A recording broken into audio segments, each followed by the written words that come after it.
Bonjour à tous, me voici dans une nouvelle vidéo. Si c'est la première fois que vous suivez cette chaîne, je m'appelle Franck. Aujourd'hui c'est un vlog. Je vous amène avec moi dans une ville de la Chine où je vais vous faire découvrir la culture chinoise. J'ai été invité par un de mes partenaires chinois avec qui je travaille souvent. Il m'a demandé de passer un moment avec sa famille. Je ne sais pas comment ça va se passer. Je suis tellement curieux de savoir comment ça va se passer. 5 jours dans une famille chinoise, je ne sais pas. En tout cas, aujourd'hui, je quitte ma ville. Restez jusqu'à la fin, vous allez découvrir avec moi tous ces parcours, découvrir un tout petit peu la culture chinoise en profondeur. Let's go! Là, je viens d'arriver à la gare. C'est ici où je vais prendre mon train pour la ville de mon partenaire chinois. Comme vous pouvez voir, je suis à la gare là. Et c'est donc là à l'intérieur que je me rends. Et le climat est vraiment très froid. J'ai même attrapé le rhume. J'espère qu'avec ce que je suis en train de prendre, ça va me soulager les 2 jours ici. Ou sinon, ça sera catastrophique mon séjour. J'ai beaucoup d'espoir que ça va bien aller. Je m'empresse un peu pour faire les formalités avant le départ. On se rattrape bientôt.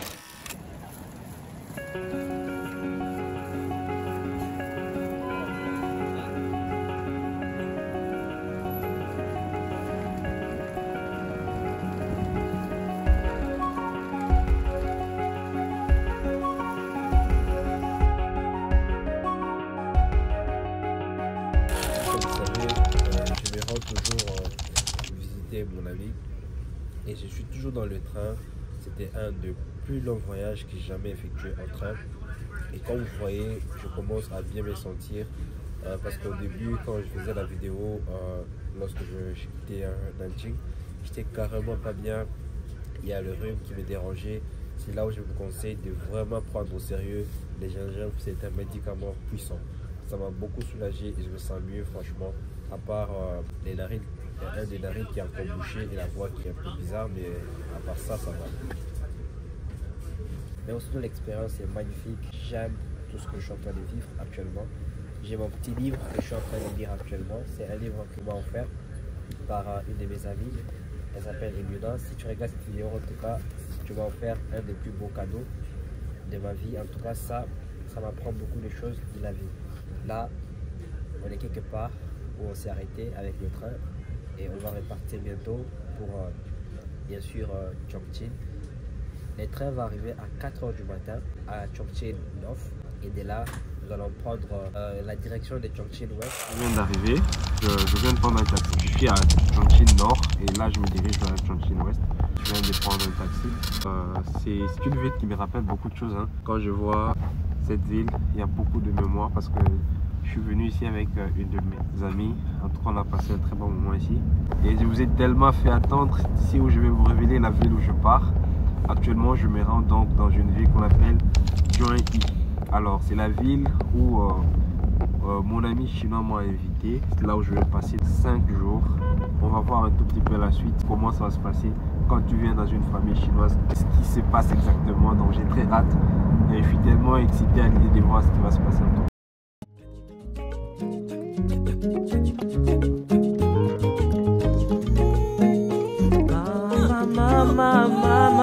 Nakei kasi lobi nakozonga mopembo ezali ndeli wanteo. Nakei kasi lobi nakozonga mopembo ezali ndeli wanteo. Bon, la route est dégagée. En tout cas, ça c'est Chongqing. La nuit, bien entendu. Vous êtes présentement à la gare de Chongqing West, qui est une des plus grandes gares qui est située à l'ouest de Chongqing. Comme vous pouvez voir de part et d'autre, en tout cas c'est immense comme gare. Là je me rends rapidement à l'intérieur pour voir un tout petit peu de quoi cette gare nous propose. J'ai vraiment très hâte de voir à quoi ça ressemble à l'intérieur. Alors comme vous pouvez voir, on voit un design très imposant avec une façade moderne et un intérieur très spacieux qui peut accueillir des milliers de voyageurs chaque jour. Je viens d'arriver après avoir raté bien entendu le train. Happy birthday. Happy New Year. Happy birthday. Happy New Year. Signé quoi là? After missing the train, like I took another one because the next station was 45 minutes away. So I went there at Guiyan Bay.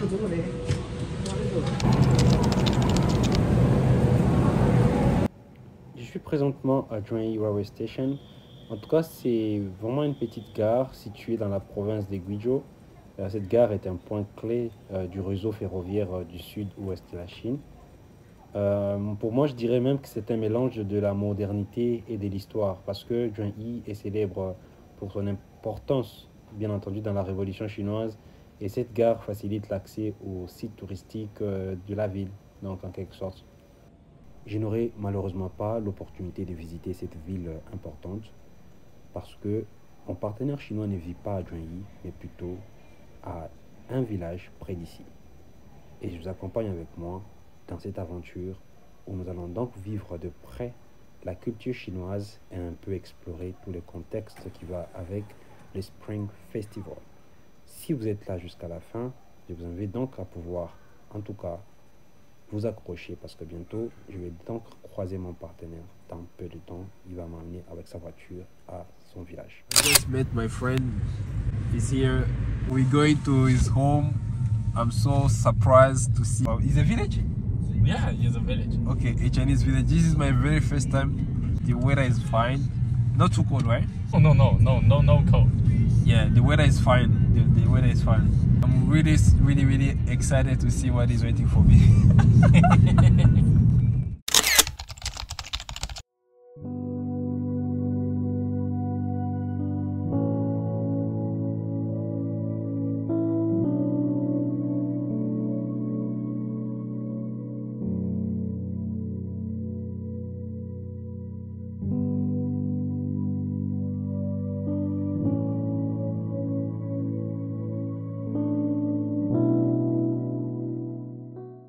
Et là, comme vous pouvez remarquer, je suis dans sa voiture.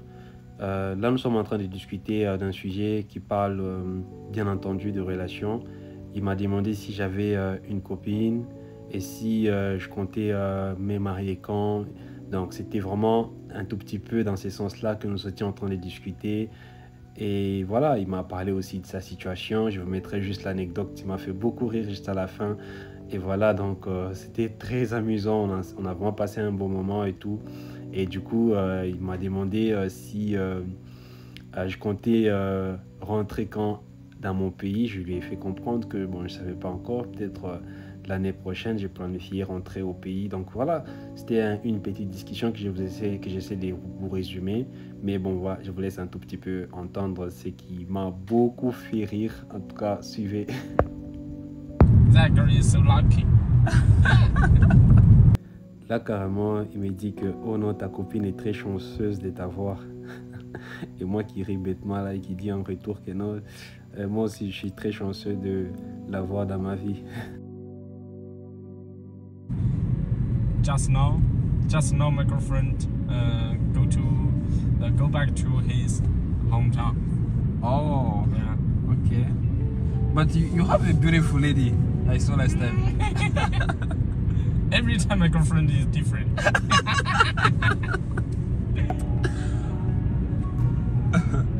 L'anglais.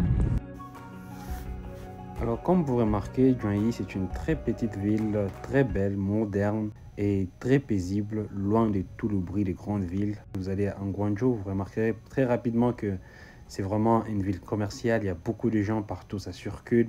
Mais ici, vous retrouvez une ville paisible. Bon, je peux me dire peut-être que c'est parce que c'est le Spring Festival, mais je m'en doute pas du calme qu'il y a ici, de la tranquillité qu'il y a à se procurer ici lorsque vous venez pour passer des vacances. J'ai beaucoup apprécié, les avenues sont vraiment ouvertes et spacieux et tout est vraiment impeccable. Vous voyez la flore à côté, vous voyez vraiment l'atmosphère qui est tellement très paisible dès l'arrivée à Juan-y. Et une des choses qu'il faudra très rapidement souligner lorsque vous arrivez à Juan-y, vous allez vraiment vous rendre compte que c'est une ville qui a vraiment des collines. Et moi, j'ai toujours dit que vraiment Juan-y est entouré de montagnes et de rivières, ce qui lui donne vraiment une atmosphère paisible malgré son développement très rapide.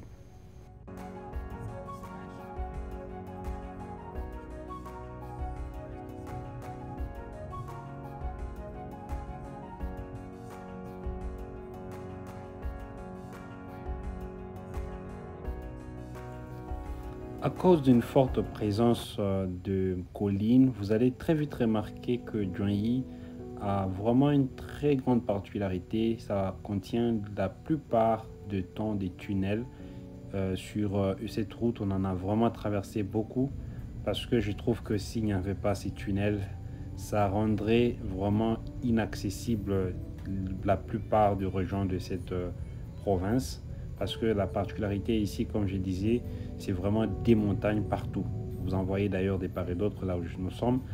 Et c'est vraiment une expérience très enrichissante que je me dis que voilà, à voir ça, ils ont contourné l'incontournable.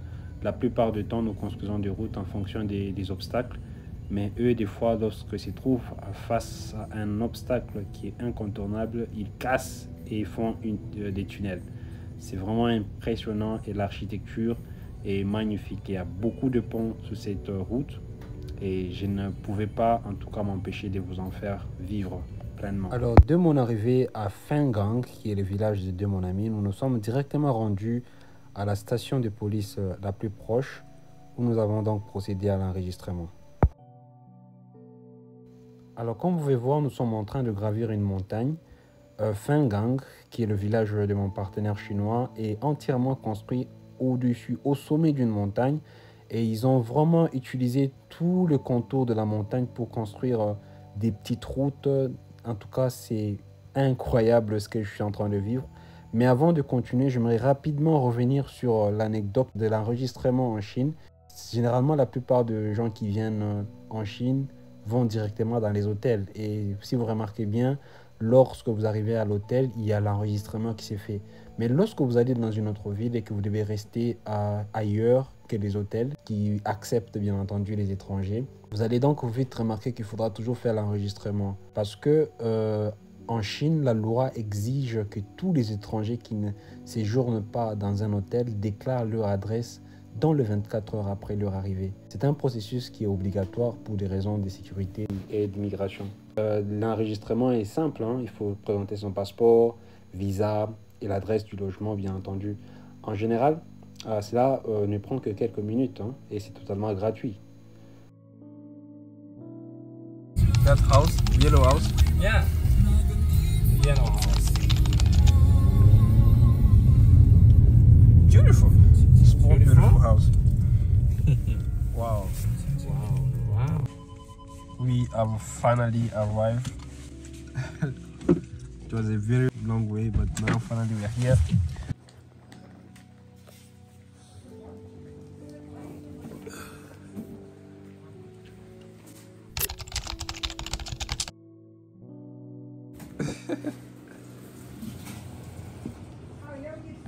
We love this place.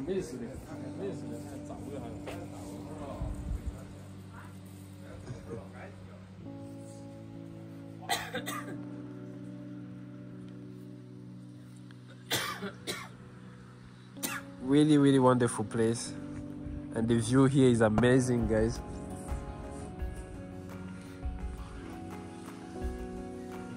This is an amazing place, guys. I can tell. You know, the view just behind me is incredible, and you know, everything is really perfect. I'm enjoying this place for sure. It's a small village here, but really good. You know, people are really living on the mountains, and everything is really quite perfect here. I really love this place. The food is really delicious. I love this. This is the beef, right? Yeah, beef. This is vegetable. And this is, you know, seafood. This is a special food. Yeah. I'm with Dad here. Ni hao. 新年快乐，新年快乐, Dad and Mom. And this is my friend sister. She's here. She's so beautiful. So beautiful, And right? this is my friend, handsome boy. So handsome. So handsome. 你好，我很高兴认识你，我是弗兰克。你的名字是什么？你的名字是什么？你叫什么名字？听不懂。你叫什么名字？ Là, présentement, j'étais en train de converser avec le grand-père de mon partenaire chinois. C'était un papa très généreux. On n'arrivait pas à s'entendre. peut-être parce qu'ils n'arrivaient pas à saisir ce que je disais. Mais de toutes les façons, j'ai remarqué que c'était un papa, un grand-père, que peut-être nous, on n'a pas eu la chance de pouvoir vraiment passer beaucoup de temps avec nos grands-pères, mais à voir que cette génération des Chinois ont la possibilité de passer du temps avec leurs grands-pères, c'est quelque chose de très beau. Malgré leur âge avancé, mais c'est très beau à voir.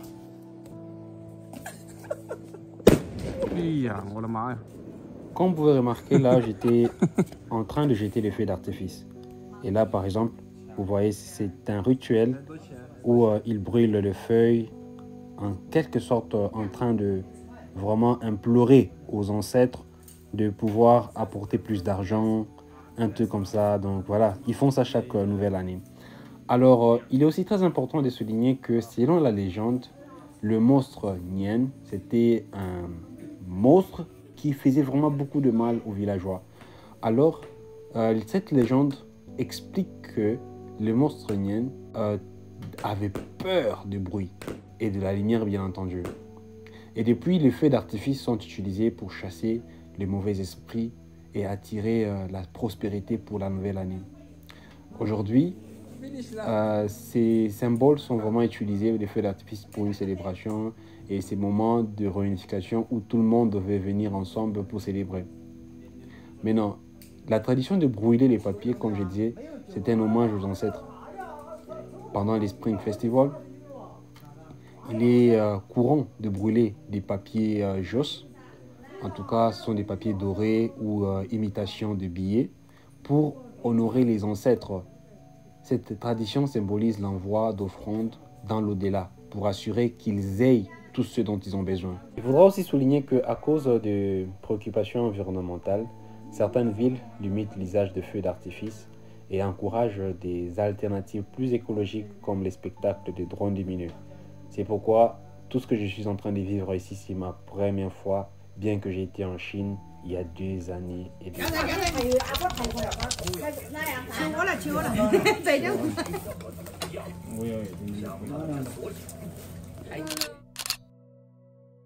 Hello. Happy New Year! Happy New Year. Happy New Year! Happy New Year. Happy New Year! 新年快乐！对，新年快乐。新年快乐！你快乐吗？嗯，你快乐吗？快乐。This is actually the very first time here. I'm enjoying my time. It's quite wonderful. Here, this is actually the very peaceful place. The mountains around. So I've already shown you all the places around. So the environment is quite amazing. There are the fireworks. They are really everywhere. People are really enjoying their time here, guys. Far from the big cities, and you know you are here enjoying your time with your family. It's amazing. Un peu plus tard dans la soirée, il est 18h24. Je me rends donc dans une autre famille. Ici, vous pouvez voir, je suis toujours accompagné de la cousine de mon ami et sa mère est juste là derrière. Et nous allons donc avoir un repas du soir ensemble. C'est là où le mot réunification lors du Spring Festival commençait à prendre vraiment du sens. Je commençais à vraiment incarner cette culture.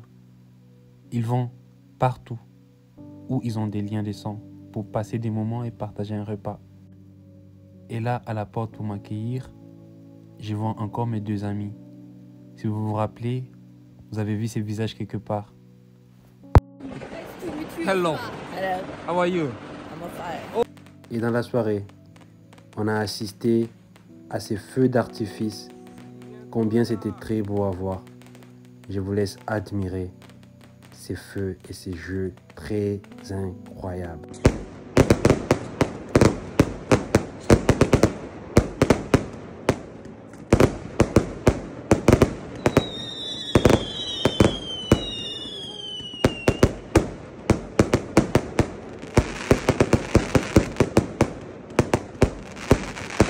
Après avoir assisté à ces spectacles de feux d'artifice, nous nous sommes retrouvés dans cette pièce pour question de causerie familiale. Et juste après, je me suis rendu encore quelque part chez un de ses oncles où j'ai carrément assisté encore moi-même là en train de jeter des feux d'artifice et c'était une très belle expérience. Et en fin de journée, tous les membres de la famille se retrouvent autour d'une table où ils se livrent à un jeu des sociétés traditionnelles très populaire en Chine qu'on appelle le Mahjong, qui se joue généralement à 4 joueurs. Ces jeux occupent une place très importante dans la culture chinoise, notamment pendant les fêtes et les réunions familiales.